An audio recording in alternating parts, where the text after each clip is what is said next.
It's going to improve your organic ranking, your PPC performance, and it's going to reduce your A cost, your advertising cost of sale. It's going to increase your return on ad spend, and of course, it's going to increase your overall product sales.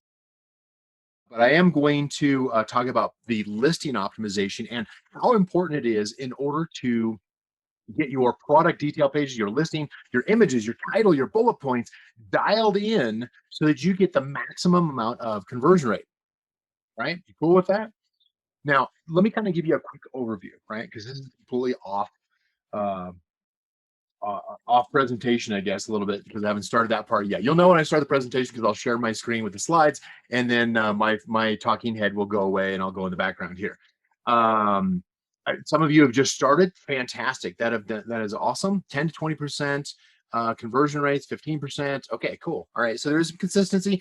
I can tell you right now, and I'll actually mention a little bit later on. 10 to 12, 10 to 15% overall conversion rate. We're talking about unit session percentage, which you can find in Seller Central in your business report, is pretty standard average for Amazon. Now, for those of you who sell on other platforms, on Shopify or on Walmart or some others, you know the conversion rate is quite a bit lower than what you're going to get on Amazon. But Amazon, of course, does charge higher fees for that privilege of bringing in the traffic, bringing in the eyeballs, right? And also having a higher trust factor, the higher conversion rate, because they offer things like prime shipping, which obviously is a hurdle you have to jump through as a seller as well. So let me kind of give you a quick overview because one of the things that we do, so this is going to be, and I'll get into this and I'll talk more about Canopy, but one of the things that we do, one of the reasons why we have such a phenomenal track record for our clients, we call them partners because we truly believe, of course, that that we are working in alignment toward the same goals, right? So if they do poorly, it makes us look bad. But if we make them look like heroes, then obviously we're the champions, and so obviously that's what we want, right? So one of the things that we have learned over the years of doing this with very large accounts, with even small, medium, and very large accounts, is that there's a process, there's a combination of things that need to occur, and most brands don't have the capacity to take on all three. Now, the way that this is, there's kind of a stacking result here, right? So the first one that we're going to start out with is what we're talking about today, which is the listing optimization, the conversion rate optimization, the product differentiation from your competitors so you can stand out from the competition, and the benefit positioning. Now, who put a 5 in the chat if you've ever heard me talk about product differentiation and benefit positioning as far as listing optimization. How many of you seen my YouTube videos or any of my past workshops that have talked about this kind of topic? No, no, no, no. Awesome. Good. This is going to be fresh information for you. I love it. Yes, no. Okay, cool. So we do have a combination here. We have people still rolling in, so that is fantastic. We start out as an agency. We actually start out, and this is not going to be about the agency. This is going to be about the workshop that I'm going to talk about as far as like, what do I recommend to you in order to improve your conversion rate? So stick with me, but I want to give you some kind of some context as far as how that fits into larger brands and agency managed accounts and those kinds of things, kind of a larger scale. Is we start out with this kind of listing optimization that I'm going to be talking about today, and then we build on that with the, of course, best practice advertising on Amazon advertising, and many of you, that's what I'm known for, right? But we have certainly recognized over the years is that listing optimization is a critical piece in order to increase conversion rates that is then going to make your advertising a lot more effective and a lot more profitable, which I'm sure that you can probably appreciate is a key benefit of running your business is you want actually to pocket money, right? Put a dollar sign in the chat there if that's what you're focused on as far as profitability. Put a dollar sign in the chat if you would. I would like to get a little bit more participation on the chat side. There's a few of you who are just beasts and just answering everything. I appreciate that. Your feedback, this is not just for hype. The feedback tells me where you're at, where your head is at, so that I can speak and I can change my message throughout this workshop in order to fit your situation so you can execute and you can put these in place today. Cool? All right. Many of you who have known me over the years know that I'm very much like, this is me pushing myself in order to keep the energy up. I'm not the hype guy. I am like, you know what, let's just get down to the engineering and just talk about the facts of what can you put in place today and what really matters right now. So I appreciate you jumping in and putting in that dollar sign if profitability is ultimately what you're after, because that is part of what we're talking about today. Now, I mentioned, okay, first of all, listing optimization to increase conversion rate. Second is going to be, of course, the on Amazon advertising, sponsor product, sponsor brand, sponsor display ads on Amazon. Both all the targeting as far as keyword target, automatic targeting, keyword targeting, product targeting, even category targeting. For those of you who have tried and failed on that, there are tactics for that that make it work. And then when you're at that level, when you're at the proper level, and here's the proper level to go on to display demand side platform, DSP, which is Amazon's display ad platform. We run this. We're one of the few authorized agencies that run DSP for our partners. And that is typically best suited for those who are doing at least $100,000 a year. I'm sorry, $100,000 a month. Excuse me. It's a much higher bar, $100,000 a month. That's when it just absolutely skyrockets. So it's a compounding effect. And don't worry if you're not even anywhere close to that. This is the first step to get you in that process to trend to get you to the point where you're 30,000, 50,000, 80,000, 100,000, and then you turn on things like demand side platform, DSP, off Amazon advertising and retargeting, and that's when you just take off. I mean, literally, we've seen it again and again. It is a compounding effect. We start out with listing optimization, then you get the increased visibility through on Amazon advertising, and then you just skyrocket. You just rocket ship that thing. What's Elon Musk's big one? Starship. You starship. Well, you don't want it to blow up, but you starship the your sales and profitability and your visibility of your brand, and especially the market share that you have. In other words, you start owning your niche, which is a cool position to be in. This all starts with this information today. Cool. All right. Let me go ahead and get started on this and start talking about stop talking about how things fit in. Let me share my screen here. Let me welcome you to today's live training session. So today, what I'm going to be talking about is the most important metric on Amazon. And most of you, and I know this because I talked to thousands, tens of thousands of people. You're probably not paying attention to, and that is your conversion rate. And the conversion rate that I'm talking about today is your unit session percentage. Now, if you're not familiar with where to find that, that is going to be in Seller Central in your business reports.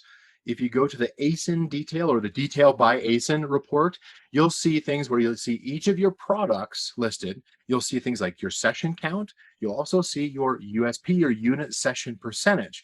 That is effectively your overall conversion rate for your product on Amazon. And this is very critical because the overall conversion rate, of course, is obviously how well that you sell your product based off of how many people see your product. Okay, hopefully that makes some sense. I'll check chat later on. Again, I'll periodically check chat to see if what I'm missing. But what I'm going to do is I'm going to show you how to increase that conversion rate. When you increase that conversion rate, obviously you get more sales, but that also increases your sales velocity, which is going to increase your organic ranking on target keywords. And of course, when it comes to your on Amazon and off Amazon advertising, frankly, it's going to increase not only the effectiveness of it, but also the profitability of that, which is absolutely I want for you all day long, every day. I want you to have more profit, more cash in your pocket at the end of the day. So let me switch over here, and there we go. Get things slides. Now let me go ahead and get the business side of this out of the way. Okay, so I do want to take a minute. What I mentioned earlier, as far as my ad agency, Canopy Management, I want you to know that this whole workshop, this training workshop that I want you to execute on today, is of course sponsored by a phenomenal advertising agency, the one I built, that includes multi-million-dollar brands, top Amazon insiders, trained and accredited experts. We hire the best of the best on our team. And we do have a proven track record of high performance ad and listing management for brands that sell on Amazon. So if that is a conversation you want to have, I'm going to ask my associate Alexandria to post the link out to it. Let me go ahead and read it off to you.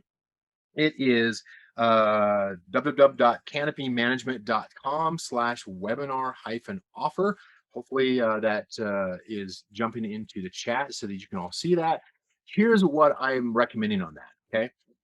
It's okay to apply to become a Canopy partner. This is simply just a conversation. This is no obligation. This is not where we're going to judge you, anything like that. We're simply going to let you know, first and foremost, you know what, are you at the level where we can work together, or can we point you in some different training, both free and paid, that may be more appropriate for you at your position right now, in addition to workshops like this. The second piece on that is that if we feel that your brand is qualified in order to work with Canopy, then what we'll do is we're going to actually do a full analysis. I'm not going to get into that right now. I'll talk about that at the end. So I'm going to save the sales side of things to the end to make sure that you get this workshop information. Hopefully you're cool with that. Give me a one in the chat if that's good, and I'll keep on moving on. And then let me jump in and talk about me just for a second, because I know that some of you never know, don't know who I am, don't care, don't know who I am, and I'm totally cool with that. But I have been in the game a while, right? I've been in e-commerce for about 14 years. I've been in the Amazon space for over 6 years now. I do sell my own product. However, it is very eclectic, and therefore it kind of violates a lot of the cohesive brand type of thing. It's very eclectic. It's more opportunity seeking, I think. But I do sell. I actually do sell, and most people are not concerned anymore as far as me competing with them, because I'll play at a whole different level in some of the most oddest product niches you can imagine, just to have that differentiation and that uniqueness. Um, I have had the privilege. I am truly honored. This is not, I don't want to be boasting here, but I have put in the work. Um, I have, I created a number of things in order to help the community. And many of you who have known me for a while know how involved I am in helping the community and helping literally over 20,000 brands. It's well above that now, but over 20,000 brands to sell more on Amazon through my Amazon PPC troubleshooting group on Facebook, through my PPC Scope software. For some of you who've used that over the years, who have been students maybe at my sponsor Products Academy 1, 2, and 3, and of course, obviously now my Canopy Management ad agency. Altogether, we have definitely moved over $1 billion. I think the agency we're currently have got managed over we've in our time over the last 3 years, we've managed over $1.1 billion in Amazon revenue growth. So I only say this mainly just to say, like, I actually have done this. I put in my 10,000 hours of work here, so I actually know what I'm talking about, and I know what is working awesome right now, and I'm going to share that for you next. Now, let's get into this, right? Everything on Amazon hinges on one critical metric. I know some of you are like, oh, thank God we got past the intros. What we're going to do is we're going to be talking about, of course, your conversion rate. Your listing either adds to it or takes away from your success on Amazon. Most of you may have been trained by some program that uses an outdated methodology as far as creating your listing that speaks to the uh, when a product detail page is basically speaking to the Amazon search engine, as if we need to now, if we need to still tell Amazon what we're selling. I got to tell you, that's completely false. Amazon's machine learning and AI has gotten smart enough, and their systems have gotten tight enough that they know exactly what you are selling before you even create the content for your product listing, mainly because of the product category that you put your product into, the image that it has, the title that you used. And so a lot of times they don't need your help keyword stuffing. Now, it does still help in certain situations, but you don't need to follow an old footprint as far as using, leading with features and stuffing keywords that you're trying to target into everything that you're doing, which is distracting to a shopper. I guarantee you that reduces conversion rate. So when your Amazon conversion rate improves, everything else gets better too. I'm going to beat this one into the ground here. It's going to improve your organic ranking, your PPC performance, and it's going to reduce your A cost, your advertising cost of sale. It's going to increase your return on ad spend, and of course, it's going to increase your overall product sales. For those of you who have maybe been frustrated over the past where advertising just doesn't seem to ever get to profitability, let's take a step back, focus on your conversion rate, and I'm going to tell you as far as how we're going to do that. On Amazon, well, I was mentioning before, on Amazon, it's a great platform because it averages about a 10 to 15% average Amazon conversion rate. Now, we've learned this from our own inside connections that we have within Amazon that collect this kind of data and monitor it, and it has remained pretty consistent. Now, it's going to vary from product niche to product niche. If you are in a clothing item, for instance, that has a lot of different variations, and everybody's got variations in sizes and everything, you're probably averaging 5 to 6% or 5 to 8%, maybe if you're doing well. But it's that conversion rate drops when you provide too many choices. If you don't focus your message and you provide too many options, too much information, you then create a negative effect on your conversion rate. Give me a 5 if you knew that. Give me a 0 if that's new information for you. Awesome. Appreciate that. Thank you. Cool.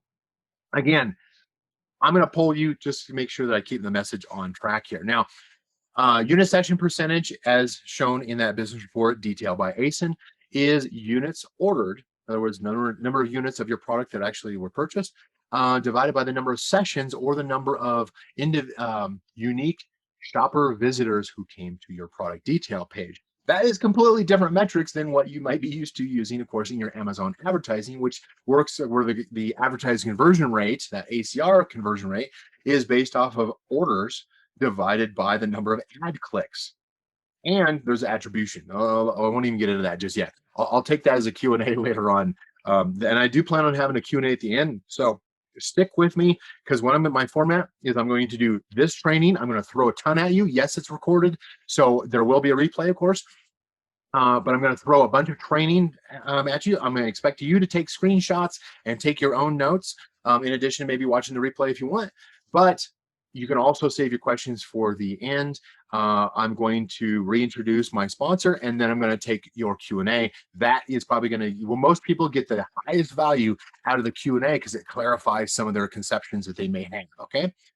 All right, so moving forward here, and any questions you've got right now, I'll probably ask you to repeat later on during Q&A, because again, I can't see it because I don't have like 10 monitors that are set up here. That was my technical issue. So um, let's take an example scenario here, just kind of a what if, right? Let's say you currently have a 10% conversion rate on Amazon. Let's say, for instance, you've got 10,000 unique shoppers that visit your product each month, and they make 200 purchases. Okay. Let's say you got a $25 product, time those 200 purchases, that's going to be $5,000 a month. You can see on the slide, if we can increase that, and 38%, I will tell you, does happen to be the average that our creative services team at Canopy Management increases conversion rate on product listings by doing our work in product listings. They're really good. And so and that's an average. Now, some do less, some do a lot more. But we average about 38%. So I'm going to stick with averages here, and just kind of just put it out there for you. Let's say you go from a 10% to 13.5, 13 to 14% conversion rate. The difference on that, you can see the difference from a purchase standpoint, from a monetary standpoint. It actually has a great benefit for you, right? It's going to have a significant increase. So what that means is that if you can even make a 5%, 10%, 30%, if you want, increase in your conversion rate through your own efforts today, then that is something I absolutely encourage, because that is going to make a huge difference when it comes to your profitability of your on Amazon advertising, on and off Amazon. So listing optimization tip number 1 is focus on the benefits, not the features. Okay. And I'm going to get into this a little bit more, because you hear a lot of noise as far as, which comes first, benefits versus features. What is an actual benefit that you state? My suggestion to you is you have got to highlight the benefits that your competitors do not highlight in their listings. This is both harder than you think and easier to do to beat out your competition, because most of your competition in your product niche is probably using the same old format that they learned 5 years ago. and they're speaking to the search engine and they're not really setting their product apart, even if you sell the same product from the same manufacturer with the same mold, the same coloring, everything, you can still identify what are some key benefits of your product that your competitors simply fail to point out that exist in both products, but you're the one who is pointing it out to the shoppers. You're going to stand out as being more compelling and interesting for a shopper to catch their eye, and then also to click through onto your product listing. And I'm going to walk you through how we find that, how we put this together. Okay. All right. The big question, what's in it for me? I'm the shopper. I'm looking at your product. I don't care about your product. I don't care about your brand. All right. Throw an X in the chat if that's news to you. As a shopper, I don't care about your product. I don't care about your brand. I care. I'm selfish. I care about what's in it for me if I have your product in my possession. Okay. They don't care about the manufacturer's description or the list of product specs unless they are looking for something very specific, very unique. They're looking for a half-inch drive tool for their workshop that's made of hardened steel. They're going to look for that kind of stuff because that's more technical information that is going to confirm their purchase. But ultimately, most products that sell on Amazon, you're not selling them on the specifications because most of the time people don't know what it should be, and therefore you telling them does not make any difference as far as the conversion rate. What makes a difference is, are you able to articulate in your product listing, in your images, in your title, in your product listing, in your videos? Hopefully you are starting to create videos that you are able to solve a problem that they have, that they can kind of feel, you're appealing to their ego in the sense that you're making them the hero of the purchase, that they'll be able to be a hero to their family, to their work, to their own personal hobby, if that's the case, simply by having your product that is going to help them solve a problem. Now, the problem may not be solving world hunger. It could be as simple as it's got to make me look better, when I'm on a, if I'm in the dating scene, or if I go to, my son's graduation or something like that. It could be it's going to make my skin feel softer. It could be that somebody's going to appreciate the gift that I send them. It doesn't really matter. That could be the problem. I'm trying to have the best solution for the money, and I don't care about your specifications. There's things like, obviously there's things like, does this fit a waistline of a person, 36 to 38 waistband? Obviously that's going to confirm what they're already looking for, and that's why they're there. But ultimately, your job in your product listing is to use your benefits, point out the key benefits to your product in order to um, in order to basically have them imagine your picture. Now, this is not woo kind of imagery, right? This is simply just saying, you're simply pointing out the obvious to them. It's like, I know why I'm getting it. The fact that you recognize what's in it for me tells me that you understand my problem. That's where this is. How many of you heard me on that one? Okay. The fact that you point out the direct benefits, what's in it for me, tells me that you understand my problem, and therefore have probably thought about every aspect of the product, and therefore you're more in line with what I'm looking for. You're not just a product manufacturer, you're in my camp. Got it? This is also going to overcome doubt and confusion, right? Doubt and confusion are the two biggest killers of a sale on a product listing or in any sales transaction. If your listing introduces doubt, in other words, you contradict yourself, doubt and confusion could be contradicting yourself. You have a misspelling that simply just kind of rubs somebody the wrong way. If it doesn't answer the question that they have properly, if you miss something that your community in the reviews and in your community constantly say, hey, this is what I'm looking for, and you don't speak to it, you are introducing doubt and confusion. This is something I'll go into a little bit later on in Q&A as far as what are some examples on that. But your job is, first and foremost, grab the attention of a shopper who searched for your product.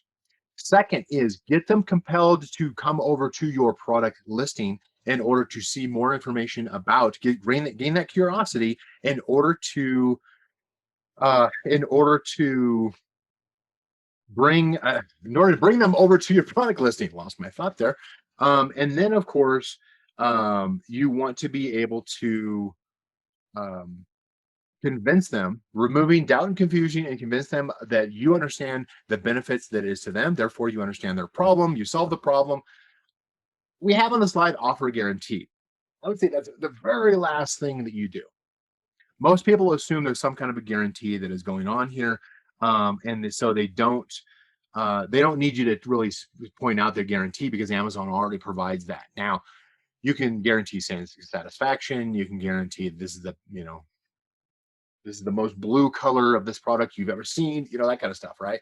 But it does need to be factual. But it also kind of goes at the end, right? All right, let's keep moving. I think I beat that horse considerably.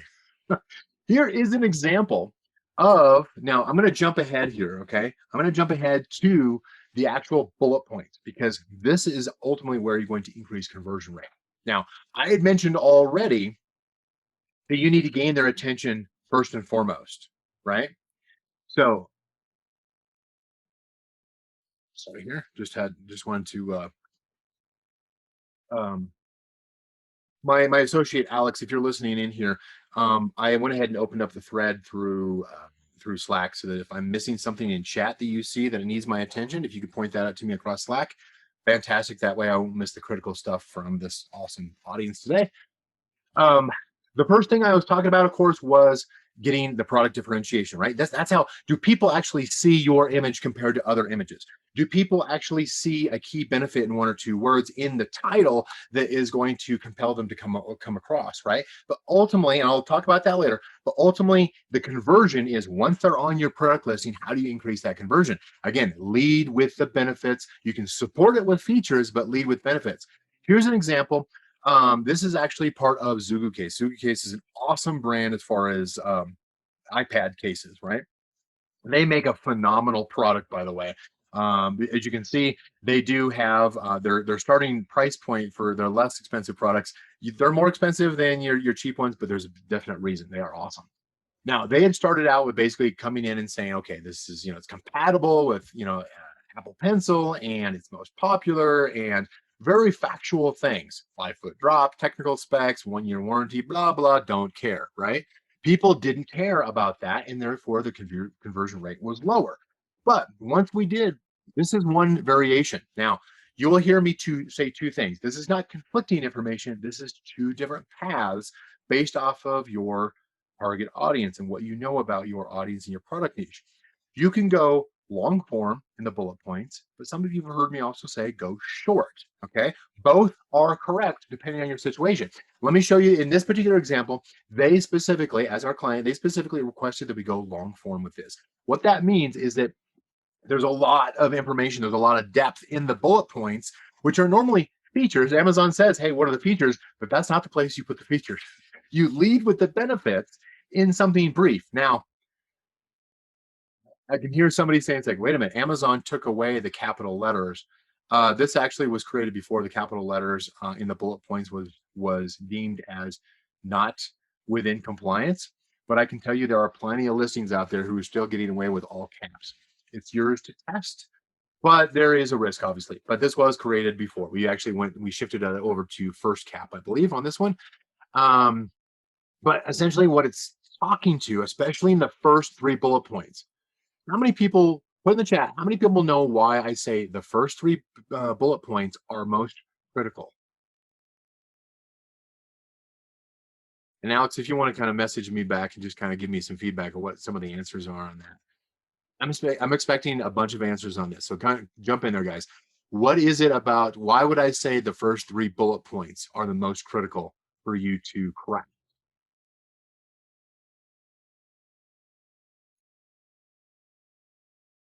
Got a number of answers coming in. Come on.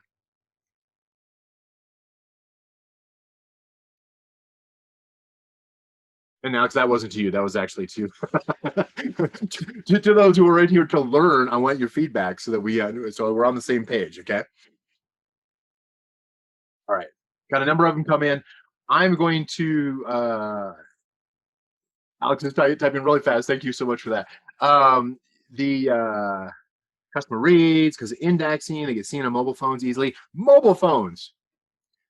Mobile The mobile app is the correct answer on that one. If you go in and you look for your product and you pull up your product in the mobile Amazon app, which is more than half of your initial traffic for Amazon sellers, your mobile app is the one that is going to show 3 bullet points initially. Okay. So what that means is that um, those first 3 bullet points are going to be the most critical for shoppers to see because of attention span, as in they have a short attention span, because they're scanning and not actually discerning. Oh my gosh, that is awesome! That is so true. My goodness, that absolutely you're preaching to the choir right here.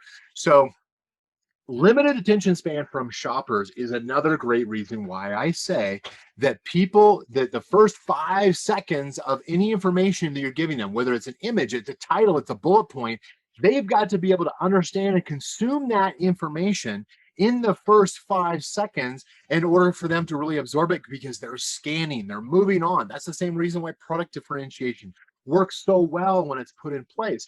Is use the 5 second test, right? It's not in the slide, but use the 5 second test. Now, this particular slide completely violates the 5 second test overall, but it actually gets some really high conversion rates. Now, why is that? It's because the first section, that which I'm showing here, that happens to be in all caps, the worth every penny. The Apple Pencil is something that people point out. Well, does it even work with the Apple Pencil? Yes, we're addressing that right away. Never worry about drops again. Now, I would probably go even a little bit more detailed on this, but it depends on the product niche, right? It depends on what your competition is doing. That's one of the reasons why crafting the message is so important. You can do this, but I can guarantee you is that my team over at Canopy, they're extremely well trained. And they're awesome as far as copywriting. They do this every single day, but you can do this on your own. I would lead with what is the most compelling benefit that somebody can absorb in the first 3 to 5 seconds at a glance in the first 3 to 5 seconds. And then I'm going to support that with some additional information, maybe some specification or some additional features that support that benefit, right? So I'm answering right up front. Here's what's in it for you. Then I'm going to support that with here's some facts or here's some features that support what's in it for you, so that, again, we're not introducing doubt or confusion. We're basically just reaffirming their decision, because you want to hit both the emotional side and the intellectual side of the purchase in order to increase that conversion. These are some of the reasons why we get an average 38% increase in our listing. You know how much what that does to your profitability of your advertising? Hopefully you see that already. Okay. All right. I'm going to move on, and then I'm sure this will come back up as far as Q&A. Now, when you're turning your features into benefits, I want you to ask yourself, so what? Okay. The iPad case meets military drop standards. So what? Well, the next time you drop your expensive iPad on the hardwood floor, you won't walk away with a broken screen. So what? Well, so that I don't lose my mind because I'm supposed to be in a meeting that uses this particular iPad. In other words, I don't lose my shit. Hopefully nobody's offended by a little bit of language here and there, but it ultimately, you're not going to state that obviously on your listing, but if you continue to ask that question, so what, or so that dot dot dot, you're going to force yourself in order to say, I'm going to start with a feature and I'm going to answer what's the question. Keep on asking that until you feel like I can't think of anything more, and then force yourself to think of one more thing. It is not an easy exercise, but it absolutely, if you care anything about your target audience, it is something you must be doing. If you care anything about your brand, your audience that becomes fans of your brand, you are taking the time and the effort to answer one more, so what? So that you get to the point where you're speaking their language, their emotional language of what's in it for me if I buy your product. Okay. Give me a hell yeah in the chat if you understand that, or hell yes if you want.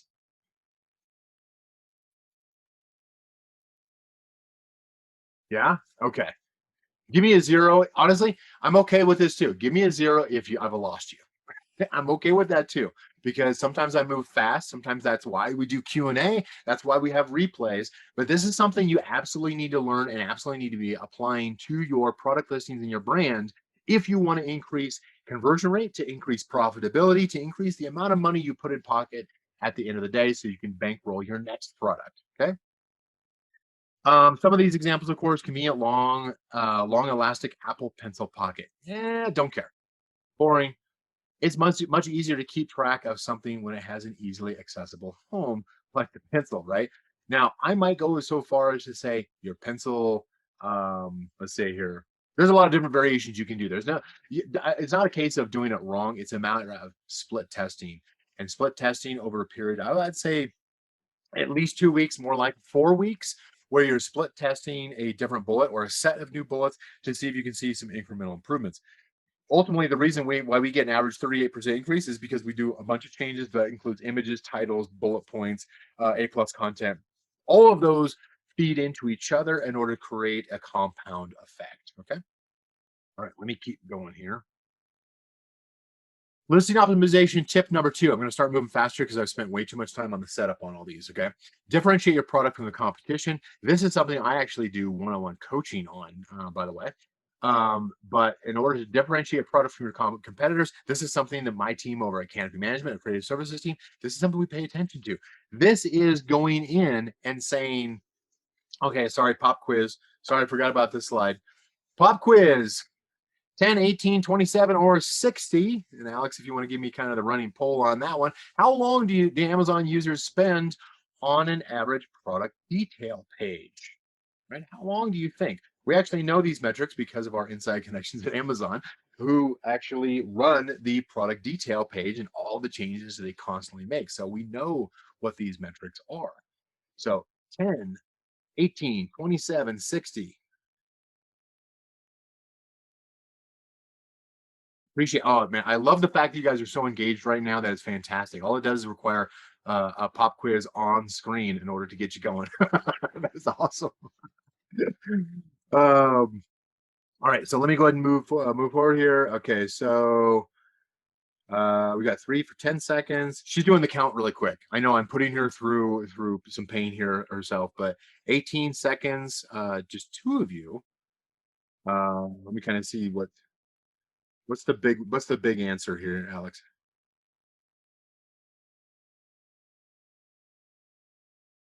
Okay, so similar for 27 seconds, and then hardly any. Okay, one for 60 seconds. So, all right. So if I'm adding up kind of majorities, most of you said either 10 or 27 seconds. Well, actual average is about 18 seconds. Now, 18 seconds is not a lot, right? Now, especially when you can put this in context, is when a shopper gets to your product detail page, they bounce or they leave within 3 to 5 seconds.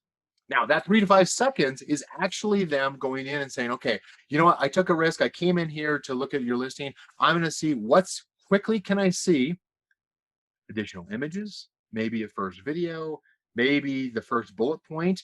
You got almost no time at all to convince them to stick around because they're going to make a decision to stay or not in 3 to 5 seconds. And if they do choose to stay, they generally are only going to be on there for 18 seconds on average. Now, for those, there's different shoppers who are going to stick around longer, read through detail page. But I can tell you right now that 80% of those shoppers statistically will only see the top half of your product detail page. Only about 20% will take the time to get down to your A plus content. So if you're spending most of your time refining and crafting your A plus content, you're not spending the best time. All right. Pareto's rule, right? Pareto principle is spend 80% on the 20% that actually produces 80% of the result. In this case, if 80% of your shoppers are focused in on the top 20 of the top of your product listing, then that's where you should be spending 80% of your time crafting. Okay. Hopefully that I kind of jumped around on that explanation a little bit, but 18 seconds on that one. So if the average Amazon user spends 9 minutes and 23 seconds on Amazon per day, again, another metric that we happen to know internally, and they spend 18 seconds, that means they're flying through over 30 products in that same visit or in a day. That is a crazy statistic, but what that speaks to is people have gotten so tuned into simply just scanning.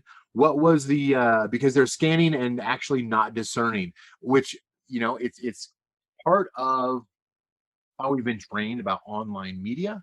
The Netflix generation and the social media generation, and of course the e-commerce generation. All of these have trained us to have this ADHD where we're kind of just jumping, scanning. We're just kind of looking for something that really catches our eye, that really grabs our attention, right?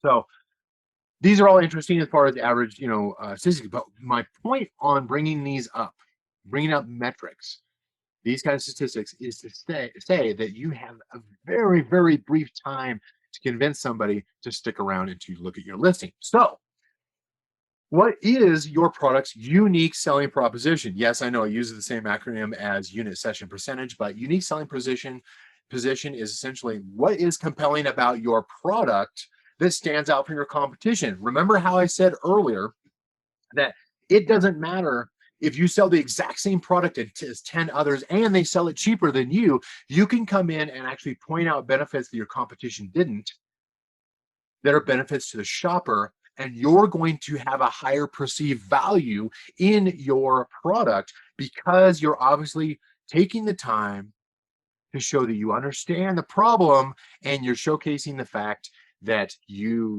that the benefit of your product is going to stand out from competition, which may be less expensive as an option and maybe even ranked higher than yours as an option. You're the one actually speaking to your target audience, and therefore you are actually going to get the conversion in a more often, right? Obviously, that's increasing the conversion rate.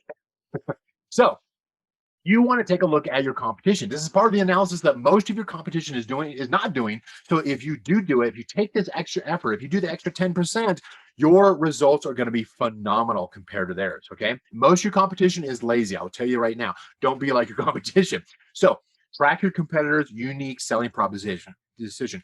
How is it that how are they defining what is unique about their product, right? Is it something that obviously is the same, speaks to the same as yours, that you can include in yours? It doesn't have to be, if they lead with it, you don't necessarily have to lead with the same one, but you're aware of how that sets up against the competition.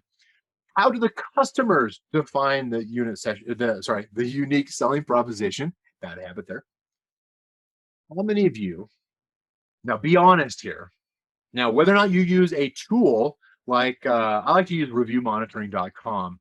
Reviewmonitoring.com is basically a tool that goes in and looks at what are the most common words and phrases in the positive or negative sentiments across tens of thousands of reviews. Now, be honest here. Put in a one in the chat if you do actually read through your own reviews and your competitor reviews. Give me a zero if that's not a step that you've taken yet. Be honest here. Most of your competition will not have taken the time to read, unless it's like a bad review, and then of course everybody catches those, right?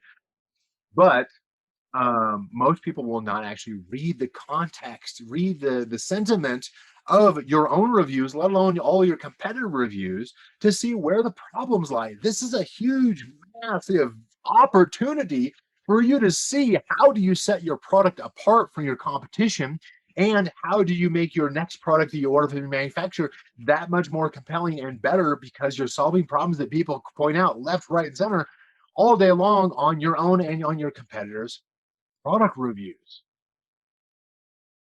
I mean, there's easy things like if you said, "Oh, I'm going to use reinforced," if I'm going to do double stitching instead of single stitching, or triple stitching instead of double stitching, in order so the fabric doesn't fall apart as easily as others. You may have just said, "You know what, I want it stronger," but are you actually stating that to your shoppers? Are you actually pointing that out to them? It's like, look, we care enough. We know that that fabrics separate. We know this because we actually invested more money in order to make a better quality product. Maybe it's a case where you're using triple stitching, you didn't pay any more for it, that's just the standard, but nobody else is pointing out the fact that you use triple stitching. Point out you use triple stitching if your competitors are not. Maybe they have triple stitching, but they're not pointing out. Point it out. Okay. Listen to your customers in the reviews. Look at how your competitors are failing to define what their unique selling proposition is. Step in, fill that gap. You're going to stand out like a sore thumb in a good way, right? You're going to have similarities. Don't focus on the similarities. Focus on what is differentiating your product from theirs and make sure that you're pointing out things. Here's one of the things that I tell in my own coaching students. All right. So I don't normally say this. Okay. This is kind of more of a secret sauce thing here, right? How many, one of the things I suggest when somebody comes back and says, there's absolutely no difference. There's nothing compelling here about my product. Go to your manufacturer, ask them two questions. What is the most expensive step in the manufacturing process? Not the shipping, not the packaging, manufacturing process. What is the most expensive step in the manufacturing process? Question two, what is the most time consuming step of the manufacturing process? Now, they may come back and say, you know what, it takes 4 hours to cure the glue on this. Boring, but what you can frame that as a benefit is you specifically have the manufacturing take extra care on the assembly process or on the gluing process to ensure longer lasting, so it doesn't fall apart. It's going to survive longer. It's going to take, bigger drops, that kind of stuff. These are things you may not have even been aware of because you just look at the complete price from your manufacturer. But go back to your manufacturer, ask them, number one, what's the most expensive step in this process? Number two, what is the most time consuming step in this process? You're going to learn a lot about your own product that you may not have been aware of before. That's in addition to anything you may have made the option consciously or unconsciously in order to just spend a little bit more. I'm going to pay a penny extra because I want a little bit better coloring in the plastic or something. That's extra care you took that you may have forgotten about, right? So those are the kinds of things that you can point out easily that demonstrate better care, better lifespan, better quality, anything like that, right? All right, so I kind of beat to death that one too. I'm spending way more time on this, so I got to get moving faster and faster on this. Um, all right, so what benefit is worth the highest investment? What catches people's eye on the main image? That apex stitch example was kind of like the whole triple stitch thing. Apex stitch that I actually used in a YouTube video to talk about office chairs, and apex stitching was simply just terminology that we used in the title in 2 words that caught people's attention. I don't know, the X maybe in it, or just the fact it was using terminology that shoppers are not familiar with. Now, I was talking about bullet points in the feature bullet points using benefits, but this also applies to things like your title, where if you can put in, like, say, a 2 word benefit that catches somebody's attention, they're going to see your image first, they're going to read your title second, and then they're going to look at your bullet points, and then they're going to move on to your product detail, images, and your videos. Okay. And then finally, last, they're going to look at your A+ content, by the way.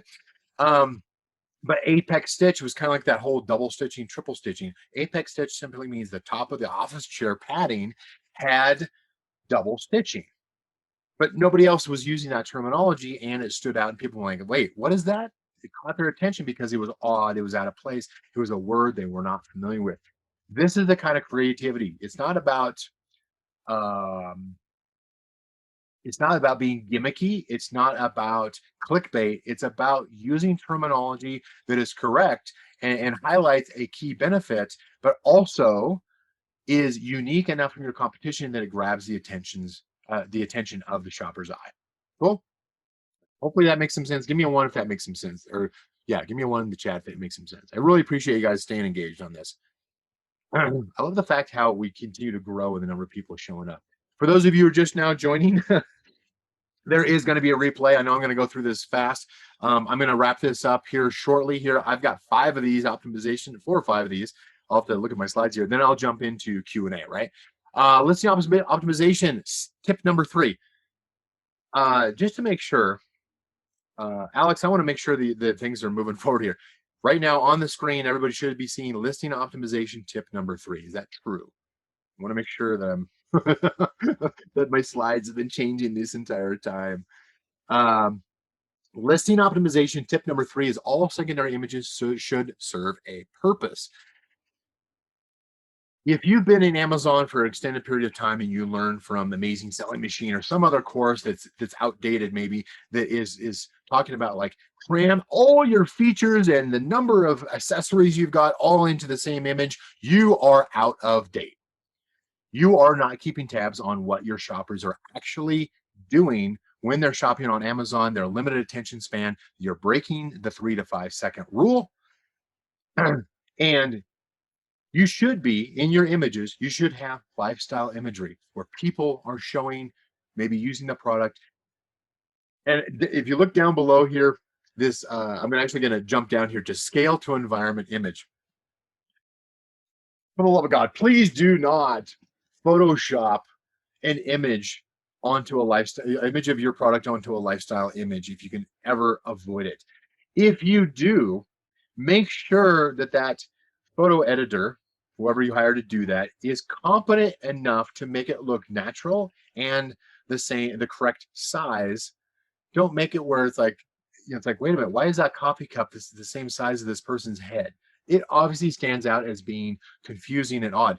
Remember what I said about if you introduce doubt or confusion, you lose the shopper? That absolutely introduces confusion because it stands out like a sore thumb in a bad way. Okay. So lifestyle imagery, having people involved, people like smiling faces, lively, they in a setting.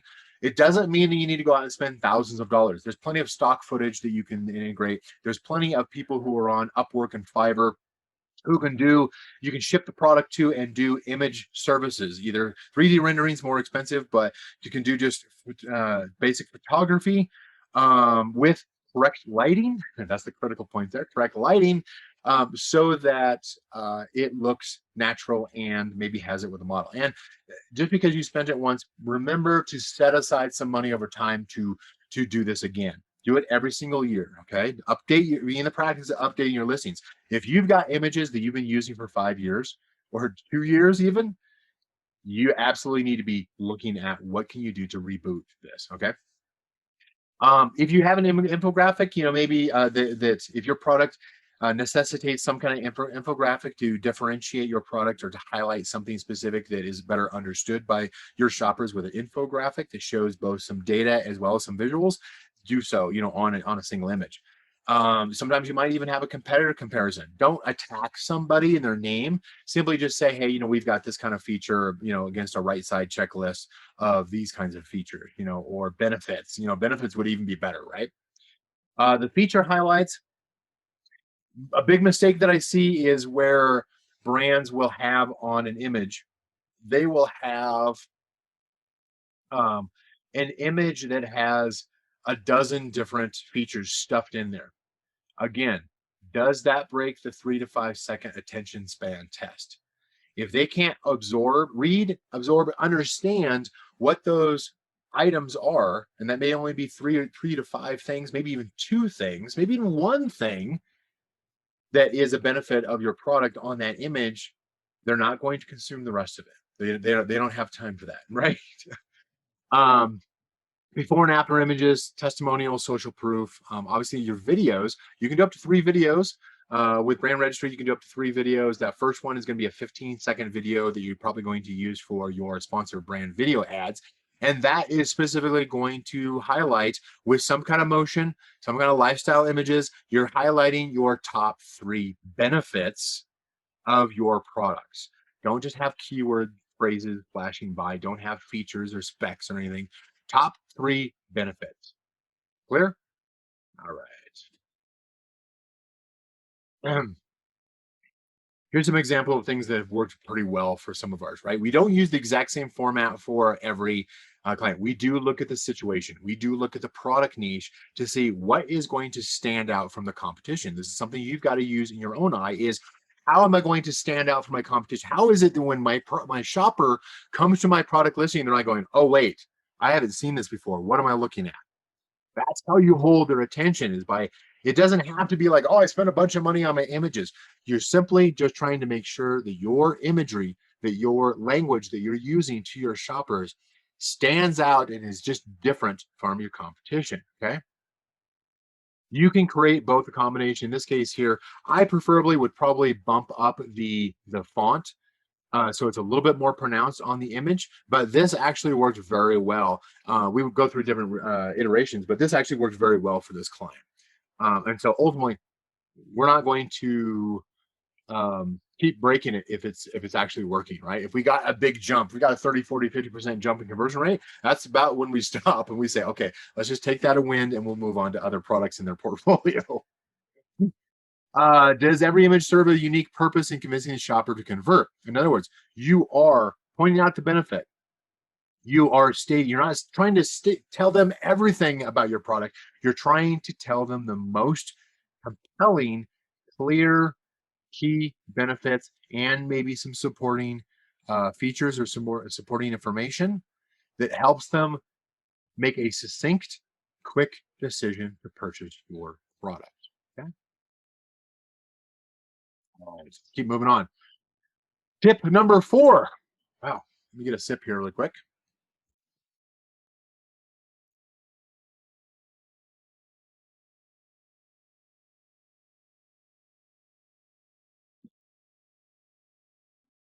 All right. Tip number 4 is put your main image through the alphabet test.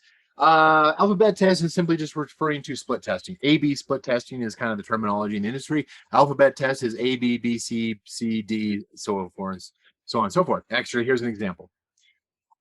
You are essentially so with Amazon Experiments. For those of you who have access to Amazon Experiments inside of Seller Central, you have the ability to split test on products that have enough sessions each month, right? So it's not a brand new product. Those have enough sessions each month. You can split test your main image. You can split test titles. You can split test A plus content. Okay.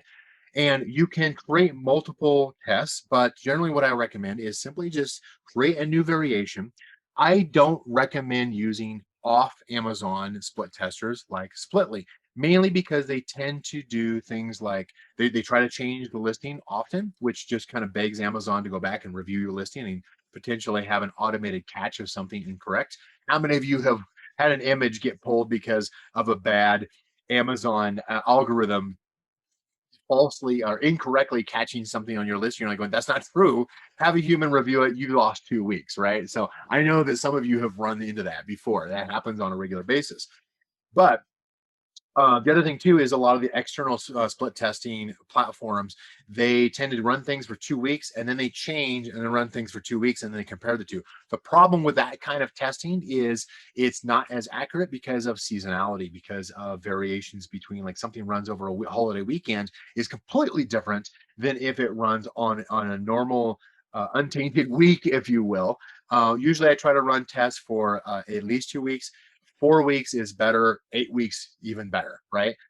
If you can do the Amazon experiments and do split testing where it is alternating between two different variations, and Amazon natively supports that for main image, for title, and for A plus content, that is your best way of actually seeing a clear better comparison for split testing. So if you haven't looked into Amazon experiments, you can Google it and see, okay, where is this in Seller Central? Do I have access to it? Do my products qualify? If you want me to create a separate workshop just on the Amazon experiments, let me know in the chat. Alex, if you can kind of keep monitoring on that. If people say, hey, just put in, EXP in the chat if that's something you want me to do a separate workshop in the future for Amazon experiments. Your main image is the first thing shoppers see, so start with your main image split testing. For those of you who have a bunch of accessories and you're cramming all of your accessories into the main image with your primary product, if all of your competition is doing the same thing, stop. Stop right away. You look at the search results, look at your other competition. If everybody is stuffing all their accessories and all their extra bonus features and that kind of junk into the same main image, you are going to stand out in a good way to shoppers scanning down because they're scanning and not actually discerning. Again, I'm going to shout that out. That was awesome. Well stated. Um, you're not going to stand out if you're simply just conforming to what everybody else in the search result is doing. Stand out, do something different. If everybody is using a main image that has dull colors, right? Something with bright colors. If everybody else has got all their accessories packed in because it's that kind of a product that has like 10 different accessories, only show your product with a whole bunch of white space. It stands out like a sore thumb. It really does, in a good way. Again, um, okay. So some of you did actually want to see here want the experiment workshop. Cool. I'll go ahead and put that on the calendar for future reference. Something we can do in the future. Um, but split testing, the way that we do A/B split testing is we take the current um, image, and we've got the number of sessions we get the number of um, and we get the number of units sold, basically sales, and we basically can calculate the conversion rate based on that of the original image versus a new image. And Amazon, with Amazon Experiments, will alternate those, A B A B A B A B A B all day long. So if you look at the data in a couple of weeks, you'll have something like this one was 16,240 impressions. This one was 16,300 impressions. That kind of close similarity, and it'll actually show you some comparative data. What you do on that is if one of those two images has a much higher conversion, that is your new baseline. Okay. You always are going to build on which test won that competition, won that split test. And then you do a variation based off of what you learned there. It's like, well, if that image didn't work, let me try a different image. And that becomes your BC, where BC is whichever one won the first test. The first competition is now in a running. For those of you who are bracket sports fans, you know how that works. Basically, whoever continues to win continues to play, right? Um, and you keep on doing that, and you can do this month over month, year over year. So you're constantly refining. This is how platforms like Shopify and other e-commerce platforms, where they can actually do split testing of their entire listing, entire content. That is how. And usually you do a subtle change, right? I'm not talking about like a completely different image. I'm talking about maybe like I'm going to bump up the contrast of the image. I'm going to change the color, make the red a little bit more bright. I'm going to make more white space. I'm going to make show a bigger view of the image. Maybe it doesn't fit the whole product in there, but it's going to be bigger. It's going to be easier to see at a glance on a mobile phone, for instance. These kind of subtle changes you can do split testing on, and it'll make a difference. But it is something you want to continue to do month over month, product over product, year over year. Image, title, A+. Okay, you can actually run concurrent tests on those three different ones, and that's fine. But I wouldn't. But again, try to keep it subtle in your changes. One of the examples I use on this, and I use in the product positioning workshop that I have up on my YouTube channel, is something as simple as an angle. In fact, I might actually have a slide on that. Yes. Oh my God, yes. I'm supported. My team. I love my team. I got to tell you, I've got the most phenomenal team at Canopy. It's just amazing. Um, so this was an example that I had found earlier. The same thing I've seen in office chairs. I've seen it in every product thing, in every product detail. Is there's usually some kind of constant where everybody looks the same. In this example here, this was pretty easy. Is that everybody looked the same, where everybody was pointing their shoe to the left hand side. You've got one that's pointing to the right, and you've got one that is pointing downward with basically, and then showing the sole. As you can probably guess, when you looked at this, the one that probably was pointing down with the sole, that probably caught your attention, mainly because of not only because it stood out from a positioning, from a product positioning and angle standpoint, but also because there was some additional color in there that popped. That probably caught your eye first. I would say probably usually things with high contrast or a color pop, or something that is out of place compared to the rest of the search results. That is usually what catches people's attention. Again, this workshop is not going to go into detail about that kind of product differentiation, but I actually did do a workshop separately on that on my YouTube channel if that's something you want to go through. All right, let's keep going here. Finally, listing optimization tip number 5: use A+ content to showcase brand authority. Now, I did say that only 20% of your shoppers are actually going to get to your A+ content, but we still do it as part of our Canopy Management Creative Services offering. Is we actually go through and do the A+ content also, because you want to convert those 20% just as well, right? Especially depending on how the more expensive your product is, the more A+ content will probably actually come into play. There's some general price point, decision point, tipping point, I guess, when it comes to making a purchase. That kind of stuff comes up when the more expensive your product is, the more you'll look at all of your uh, all of your content that you have. So buyers want to know that you're a real brand. You do want to keep things consistent. You want to have less text and more images, right? Allow them to scan. You want to reemphasize your unique selling proposition and the what's in it for me to as a shopper. Make sure that your images are speaking to the benefits, those unique selling propositions, and me experiencing it. Now, I will also add on. I think there's actually uh, there's kind of a secondary comment I want to make on this. So the A plus content acts as kind of like a gut check before they pull a trigger on a purchase, right? They're kind of maybe they're still on a fence, maybe it's because of his price point, maybe there's some complexity to it, maybe they're not, maybe they're just a slow decision maker. But they're asking themselves, is this real legitimate brand? And I would actually do that as my third video. Okay, so here's a pro tip for you. That third video is an awesome way of doing this. Now, it's a fair question considering that anyone can start reselling something they picked up from a cheap supplier and start selling on Amazon. So the more care that you put into this, first and foremost, your main image. Second, your title. Third, your bullet points, especially those first three bullet points. Fourth, your images. Fifth, your videos. And then sixth, your A plus content. Yeah, it's a lot of work, but imagine if you actually did even a fraction of this, how much of a competitive advantage you would have as far as your product standing out from your competition and an increased conversion rate, how much more profitability you would get in your advertising. Is that cool or what? I mean, knowing that you can have that control, you can get a competitive advantage and start owning your product niche and stand out, get more sessions, more conversion at a higher conversion rate, more profitability. That's got to have some value to you. All right. Give me a 5 in the chat if this is just screaming like going, I gotta have this. And that's not a sales pitch because you can put all these in place yourself. Okay. Hopefully you've been taking notes, right? Here's an example of where we kind of shifted from something that was very wordy that people were skipping over, they weren't really reading through, and we went over to more of an image based, and it converted much better, right? And that worked for that particular product need. Cool. All right. Hey, catch my breath here.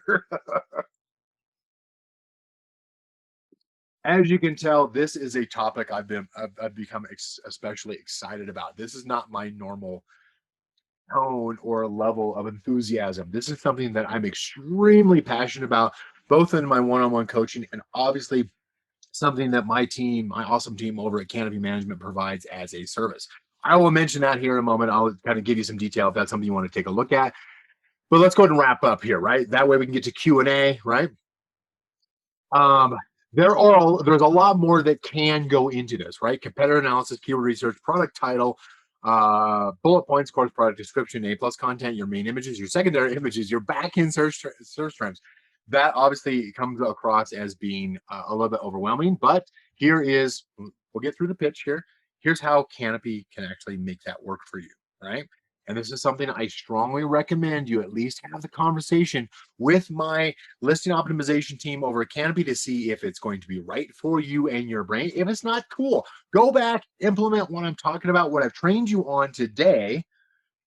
Do some follow up and Q&A and that kind of stuff to get some clarifications if you need to put it in place yourself. But at least do your brand a favor. Have that conversation with my team over at Canopy Management. I'll have Alex. Um, Alex, can you post in the chat really quick before you leave? Hopefully, the link to Canopy Management. If not, I will go ahead and jump over and put that in place. We do have a track record for leading the industry as far as listing optimization. We've had those conversations with others. We collaborate with other agencies and other services on a regular basis. We don't outsource. We do it in house, but we do actually have a phenomenal track record. That's one of the reasons why actually we do some of the work for some other agencies also. But again, my original point, imagine simply just having an increase of our average of 38%. You may have less, you may have more. That's the reality of any product niche and the competition available.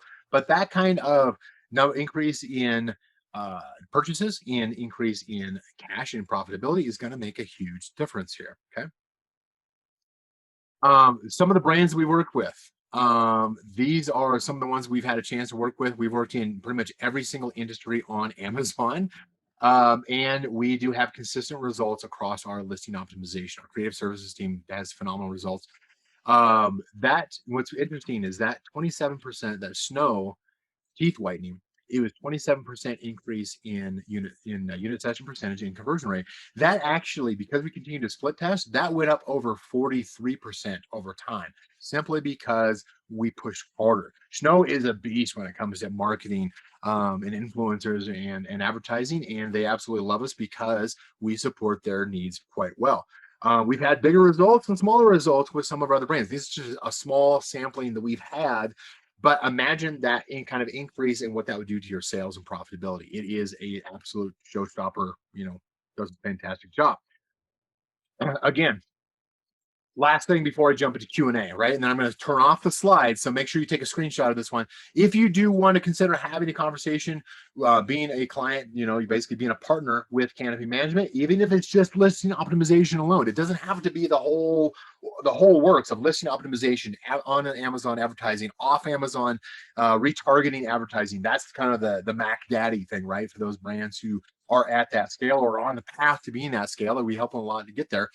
But simply just have that conversation. Jump out to canopymanagement.com/webinar-offer. That's simply just a landing page I have for all of my workshops like this. Book that appointment, have that conversation, say, can you help me so that it's so much value to my brand that it's a no-brainer. Have that conversation just so you can get our feedback and say, here's what you're doing right, here's what you're doing wrong. We can help. Do you want our help? Yes or no? That's basically all it comes down to, right? So welcome back. Here's my face again. Go ahead and take that screenshot again. Alex, I'll go ahead and take over and jump into the chat and ask some questions.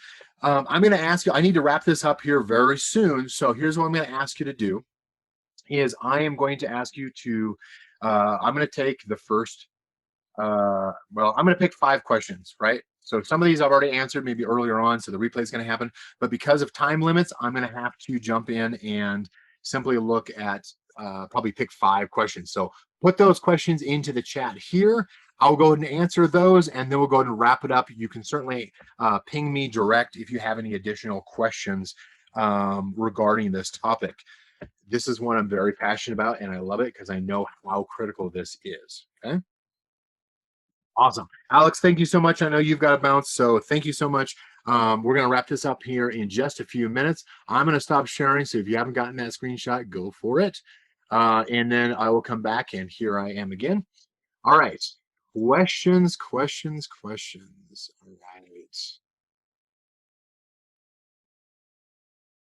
All right. So Angie, okay, so Angie's asking, so we're a very small startup. How does the pricing work for companies our size? This is not pricing, there's not pricing on your landing page. That is true, because it is going to vary depending on what kind of product you have, what kind of niche, how much of the service that you want to consume, how much do you need, right? You may have come in and said, look, I just spent, $50,000 on pro, images. I don't need to have images redone. There's some interpretation on that as far as whether that's the case, but we also appreciate the fact that you may have already done some of the work, and we need to do the rest of the work in order to complete, to fill the gaps, right? To really make your product stand out, to do the analysis. So that's why we don't put the pricing up front. I will tell you, it's not cheap. Okay, just flat out, because we're one of the best in the industry when it comes to this. However, the track record that we have and the results that we get easily pay for the service, which is exactly what we're trying to produce, right? We're going to say, it's like, look, this is going to be too expensive for the price point you're at or for the sales you have currently.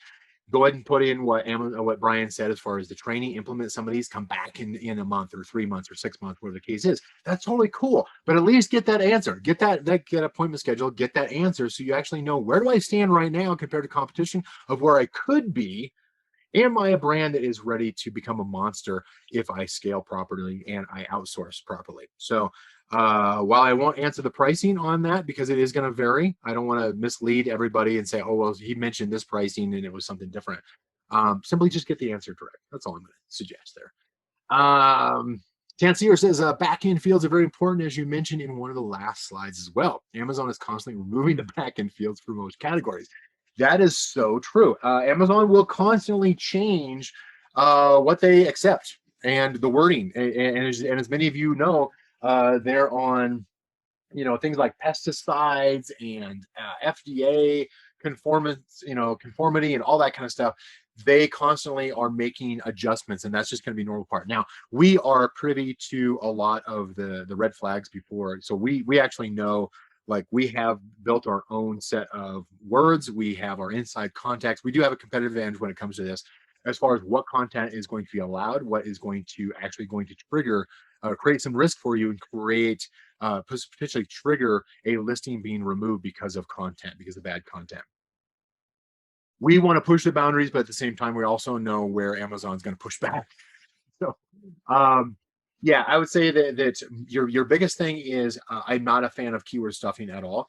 If you have to have a single phrase in your title, go ahead and do that. You know that obviously you're going to have that in the bullet points where I'm talking about benefits. I will, in each one of those, I will have one, maybe two phrases. That's the most that I will do. I do not stuff.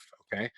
Amazon has even cracked down for those of you who have A plus content who have that description field. They've even cracked down as far as the content that is inside the hidden description field. In the past, it was fun for indexing to be able to just fill that full of keyword stuffing, but Amazon has cracked down on it as well. um, uh, let's see. Yeah. So let's see here. Oops. Boy, you guys are just throwing them out there. I love that. Um, I heard from someone that they are hidden flat files reports that we can use. Well, so you can use a flat file and upload some of the fields that may not be publicly available through the user interface that you have through Seller Central, for instance. So yes, you can try that. Some of those are basically dead fields. They still use the same workbook as far as the flat the Excel workbook as far as the flat file. Some of those you can upload and it won't make any difference. It actually won't actually show up. So it's one of those things where test it. I'm a big fan of testing those. That is also going to vary from category to category. Like, for instance, clothing is going to accept some things versus electronics won't, for instance. So it is going to depend on your category. You can upload your own flat file, which is not the same as an advertising bulk operations report where you upload. This is the product flat file. Um, you can try to add in additional fields. Again, try to focus on a handful of target keywords. Don't simply just try to fit as much stuff in there thinking you're going to get indexed, because Amazon is very keen to what is actually relevant and what isn't. Let's see here. Can we use all caps?